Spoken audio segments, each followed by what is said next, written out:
CV ini apa saja, lalu langkah-langkah atau alur kerjanya dari awal sampai akhir itu gimana? Waalaikumsalam. Nama saya Eko Prasetyo. Saya sebagai Direktur Utama Perusahaan Indralaya Group. Kami bekerja di bidang konstruksi dan konstruksi, pengadaan material, pengadaan barang, dan di pertambangan. Kalau pertambangan kan awalnya sosialisasi di lokasi tambang, terus plotting tambang, perizinan sudah selesai, nanti kan langsung keliling untuk pengerjaan tambang tersebut. Tapi izinnya agak lama. Nah, izin tambang urut ya sekitar 1,5 tahun, masa ya 2,5 tahun. Alhamdulillah ini mulai keluar semua izinnya begitu. Itu yang baru ini. Kemarin kan saya bidang konstruksi alurnya ya gimana ya, biar LPSE atau ayangan lelang, kita lelang, kalau verifikasi, kalau menang ya kontrak atau pengerjaan apa namanya, ya tetap Prinsip anggarannya, ya penggunaan biaya biasanya kalau di proyek konstruksi biasanya itu tergantung kontraknya. Kalau kontrak itu ada yang ada uang mintanya dan ada yang dibayar di belakang kalau sudah selesai proyek tersebut. Kalau ada lomba ya kita menggunakan uang tersebut, kalau tidak ya kita menggunakan uang perusahaan.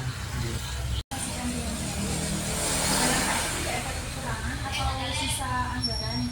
Nah, terus nanti kalau misalnya terjadi kekurangan atau kelebihan anggaran itu penyebabnya apa? Terus strategi yang dilakukan oleh perusahaan itu bagaimana? Melampung itu tidak terduga biasanya. Cara penanggulangannya ya memakai uang perusahaan sih. Kalau enggak ya biasanya pakai rekening koran gitu. Baik dari data keuangannya atau non keuangan. Jadi misalnya itu kayak misal kualitas servisnya, terus nanti kepuasan pelanggan itu seperti apa, terus nanti mengukur keuntungan perusahaan itu seperti apa gitu. Operator alat berat kan itu ya kelincahan dan kecepatannya untuk produksi. Kalau untuk keuangan apa namanya? Non keuangannya? Kalau non keuangan, keuangan gitu ya. Iya. Jadi mengukur kinerjanya dari data keuangan dan non keuangan. Oh, kalau non keuangan kan tidak punya. Iya. Kinerja operator eksa atau gimana kan? Kinerjanya itu kalau keuangan ya kalau operator gesit produksi tambangnya banyak atau keuntungannya lebih banyak. Saya bertanya soal utama itu gimana Pak mengontrol aset itu, apakah setiap bulan ada kontrol apa yang perlu dibenahi atau bagaimana? Kalau alat-alat itu ya setiap bulan pasti ada perawatan rutin. Dan kalau ada cara-caranya apa namanya kerusakan ya itu faktor yang harus mendesak kita perbaiki begitu. Terlalu banyak menumpuk di gudang, itu kan juga ada biaya penyimpanan juga.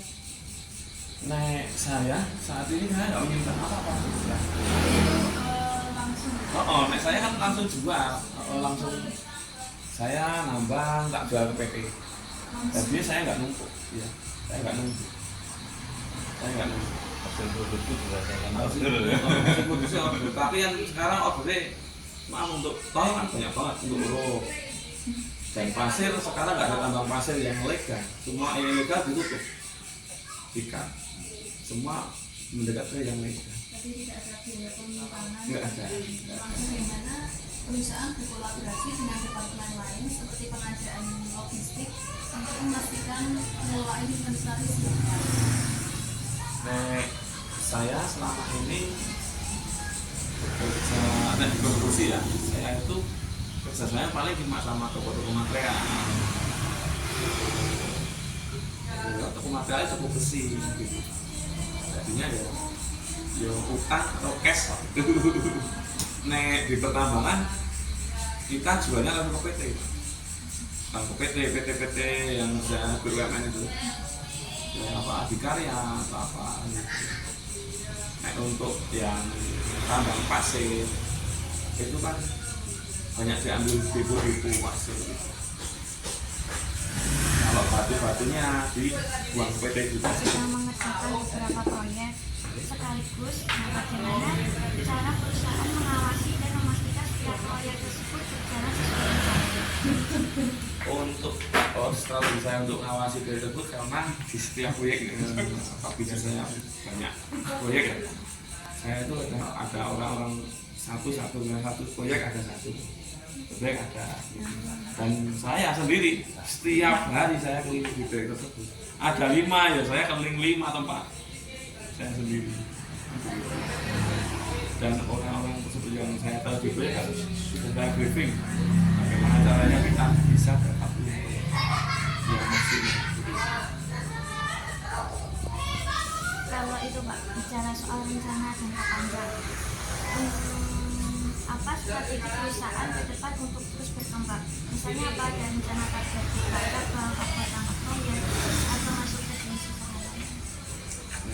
Saya untuk kedepannya saya udah buka produksi dan nambah. Mungkin saya mau mencari passive income yang setiap hari ada. Jadinya saya membuka usaha baru. Iya. Kira-kira apa itu? Ya mungkin buka market atau apa gitu, atau sewa yang safe. alhamdulillah kan begitu. Yang safe. Saya di proyek itu tahunan. Jadinya mungkin setelah Januari, Februari, Maret, April itu nggak ada proyek. Nanti Mei ke belakang ada. Di proses pengajuan dulu kan berapa bulan pengajuan untuk Dan lelang. kalau yang tambah kan musim. Kalau hujan kita kan tidak bisa begitu. Terus kita punya rencana juga minimarket ataupun apa, itu kan setiap hari ada pemasukan kan begitu. Yang terakhir Pak, kalau untuk karyawan atau tim proyek, apakah perusahaan memiliki sistem insentif selain gaji pokok? Biasanya insentif itu di atas saya. Di akhir tahun gitu lihat profitnya berapa, nanti karyawan biasanya tak kasih profit.